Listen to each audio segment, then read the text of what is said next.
Hi guys, heroic major here. और मैं आपके सामने फिर से आ गया हूँ अपनी एक बहुत ही पसंदीदा टॉपिक को लेके। जो टॉपिक के बारे में मैं आज बात करने वाला हूँ उसका नाम है अंडरस्टैंडिंग ड्रीम्स। ये टॉपिक मुझे बहुत पसंद है, इसने मुझे बहुत फैसिनेट किया है। और ड्रीम्स को समझने के अलग अलग तरीके होते हैं, हर कल्चर के, हर रिलीजन के। कुछ कंट्रीज़ हैं जो अपने हिसाब से ड्रीम्स को इंटरप्रेट करते हैं। तो आज मैंने जो सोर्स चूज़ किया है वो है फ्रॉइड।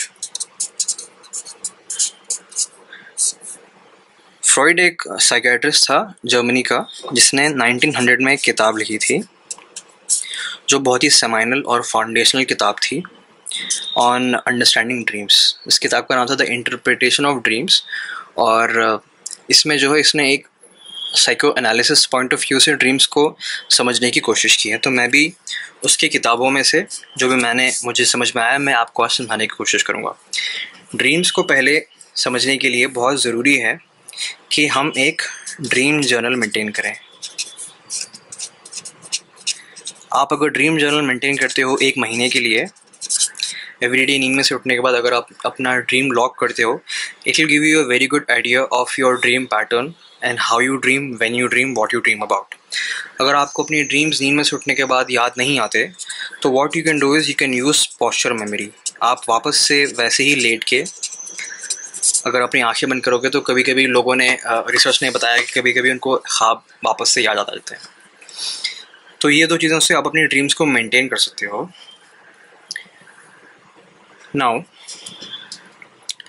फ्रॉइड हमें ये बताता है कि dreams basically are wish fulfilment.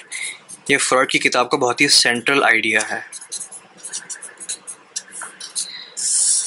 इस आइडिया से फ्रॉइड में ये बोलता है कि हम जो भी ड्रीम्स में देखते हैं ये हमारे सबकॉन्शियस में होता है। Whatever our subconscious wants, वो अगर हमें रियल लाइफ में नहीं मिलता तो वो हमें ड्रीम्स में मिल जाता है। और इसके दो तरीके के कंटेंट हो सकते हैं। एक हो सकता है मैनिफेस्ट कंटेंट और एक होता है लेटेंट कंटेंट। अब मैनिफेस्ट कंटेंट का अगर आपको एग्जांपल देना चाहिए तो जैसे आपके पास बहुत सारा, आपने देखा कि आपके पास ख्वाब में पैसे हैं, that means you want money in your life. ठीक है, काफ़ी सिंपल है वो। अगर आपने अपने ख्वाब में देखा कि आप एक एग्ज़ाम लिख रहे हो जो आपने पास कर लिया, तो this means that you want to pass certain exam. Latent content है जहाँ पे फ्रॉइड काफ़ी इंटरेस्टिंग बातें हमें बताता है। फ्रॉइड की बुक में उसके पास एक 25 साल की पेशेंट आती है, फीमेल पेशेंट, और वो ये कहती है कि मैं अपने नेफ्यू को बहुत चाहती हूँ, बट कल रात में मैंने अपने नेफ्यू का फ्यूनरल अटेंड किया अपने ख्वाब में। तो क्या इसका ये मतलब होता है आपके हिसाब से कि क्या मैं अपने नेफ्यू को मारना चाहती हूँ या फिर मैं अपने नेफ्यू को do I want to kill my nephew? तो फ्रॉइड ने बोला कि तुमने फ्यूनरल अटेंड किया वो सही है, बट इसका ज़रूरी नहीं है कि ये मतलब हो कि तुम अपने नेफ्यू को मारना चाहती हो।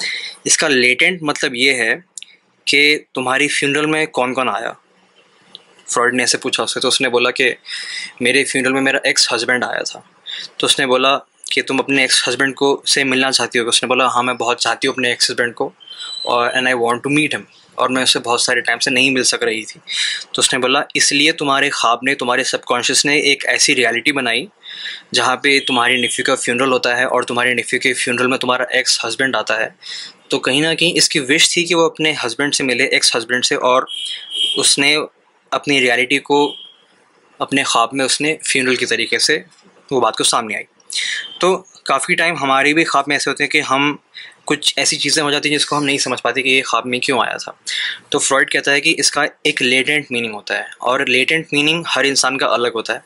हर इंसान का खुद का पैटर्न होता है, खुद के एक्सपीरियंसेस होते हैं, खुद के कुछ सर्टेन रियलिटीज़ होते हैं जिसकी वजह से वो अपने ही ख्वाब को समझ सकता है।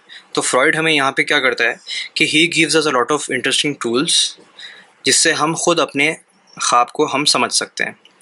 एक और ये तो होगी बात मैनिफेस्ट कंटेंट और लेटेंट कंटेंट वाली। दूसरी चीज़, बहुत ही कॉमनली अकरिंग कुछ ख्वाब हैं जिसका फ्रॉइड ने कुछ हमें समझाने की कोशिश की है।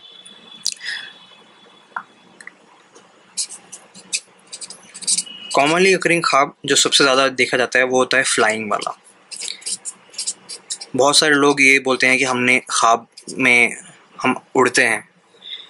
तो इसका ये मतलब होता है कि जब हम ख्वाब में कोई गहरी सी सांस ले लेते हैं तो उस स्टिमुलस का एग्जैजरेशन हो जाता है।